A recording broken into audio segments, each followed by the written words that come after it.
Good morning and welcome back to Lilla. We had such a wonderful time with my parents, but we were missing home. And now we're back. So what do we have installed? Well, short answer, get the garage done. Long answer, lots of different processes to get through that. But instead of me rambling on, we're just going to go through the motions together and I'll be explaining them through the course of time. Some of you that have been with us for a long time know that we've got planning permission for the farmhouse, and some of you that have joined a little bit later may be thinking, well, why on earth are you spending the time on the garage? Just want to do a quick recap. We've got planning permission for the farmhouse, but we're using it as a store at the minute. And secondly, we've started the garage before we got planning permission, and I really just want to get one job done before we get on to another job. So we've just got a little bit more to go before we can get our teeth stuck into the really juicy stuff. To be fair though, it's given me time to actually think where on earth we got to, because it's been actually a while. A lot's happened in the time being. Got La Casita in my view at the minute, and that took some doing. But where I think we left off was basically the majority of the wall plates are all planed and squared except for one, I think. So what we're going to do is get the last bit of gear out of the van. Let's get started. Great news. It's been so long that I've forgotten. The plates are planed and sorted, but the two posts and the header, they've been squared, but they haven't been thicknessed yet. So I'm going to run these three pieces through the thicknesser, and then we have everything to sort of get going.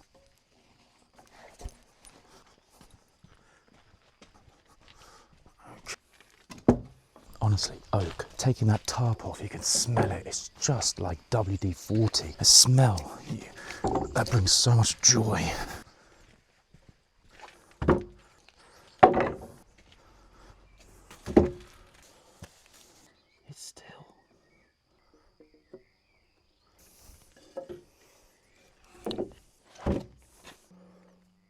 Nice. It's been a while, I've forgotten about distancing and everything.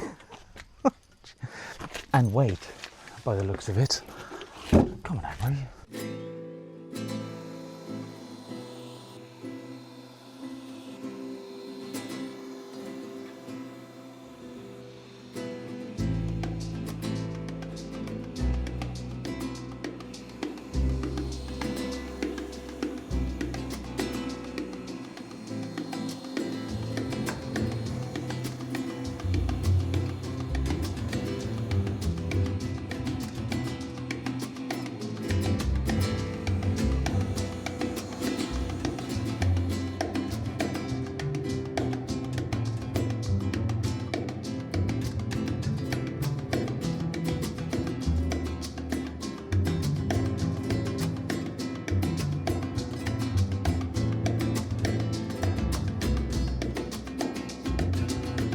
I thought I'd just take a break from moving all of this gear in and out of the thicknesser, just to say it's really important to make sure that your timber is square and uniformed. Now these three pieces that are going to be two posts and a header are going to be joined together, so making sure that everything is square and the same sizes, running them through at the same time is going to make life so much easier. So when I do the jointing, the mortise and tenoning, the surfaces are just going to be flush with one another. It's taking a little while running it through the thicknesser, just because this is a portable one and I can only really do 2 millimeters maximum a pass, seeing as this is oak and they're quite substantial. So it's taking time to finally get the two parallel sides of what I planed earlier, a long time ago, but it really is worthwhile. It just makes life so much easier. Back to it.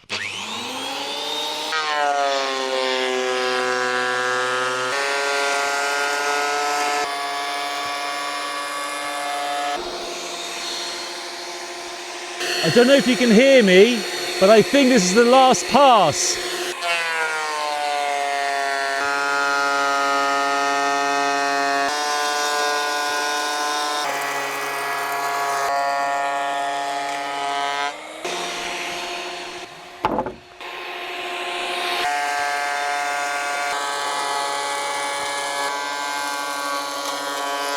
Woohoo! That was a nice introduction back to work. Running these big boys through. Awesome, that was fun. Got to make some sawdust, so I'm a happy bunny. What have we got? We have down here, this is going to be the wall plate that's going to go on top of the concrete beams that we've made. Either end of the entrance, we're going to do 2 tenons so that We can then put this piece on, the longest piece, that's going to act as a header to the entrance with two mortises inside, and these two are going to be the post, so that's going to be our entrance. Once all of those pieces are together, we can then start building the truss. Well, actually plural, trusses. Got 2 trusses, so that's awesome. Let's first get started onto the plate, because we need to half lap those. It's a 6-meter run from end to end, so we're going to have to half lap them so we can join the pieces together. Then we can drill and bolt and resin into the beam. So awesome. Sorry, I am speaking out loud. I said I wasn't going to do it, but I need to because my brain's not engaging. Whoops. Just a teeny weeny sidestep from the garage, just for a minute or two. We've been looking on the internet to find a wardrobe / storage thing for the mobile home, and there's nothing coming up that will utilize the space, what little space we've got. So I've got some bits of wood that's ruined the farmhouse, and I'm just going to knock up a wardrobe, just make a quick little wardrobe so we can put that in, and then Natty and I can start putting our clothes, hanging our clothes up. They're just all folded at the minute and bunched into a corner. So let's get a few more bits and bobs ready, and I've got my trusty plan. I don't know if that looks good or not, but hopefully end product will be better. Let's get started.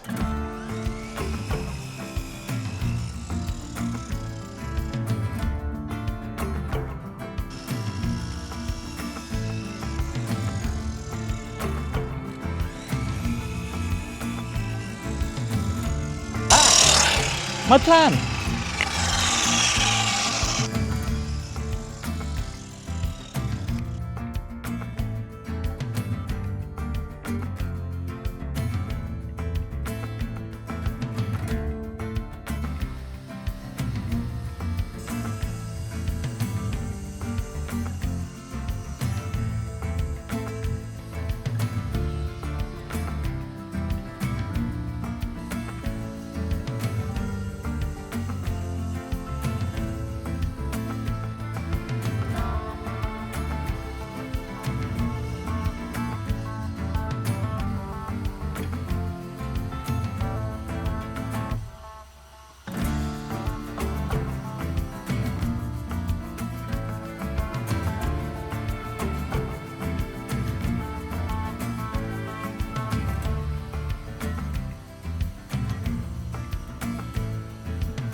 far so good. The method to my madness is working. The opening is too small for the width that we wanted and too long as well for it to twist around. So I thought I'd do something a little bit like this. Sort of semi-flat pack. Oh, fiddlesticks. I put them the wrong way around.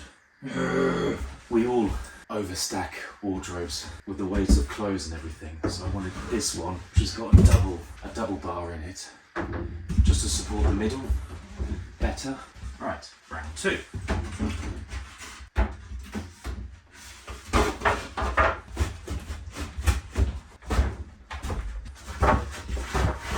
remember having a wardrobe as a kid. It was a little bit similar to this. I did it again. The most important piece that I was supposed to put. Wow. Been a long day.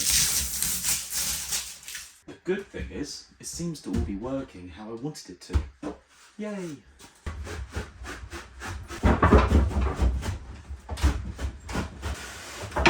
Somehow I think this is going to get more difficult. Round 3. We're in.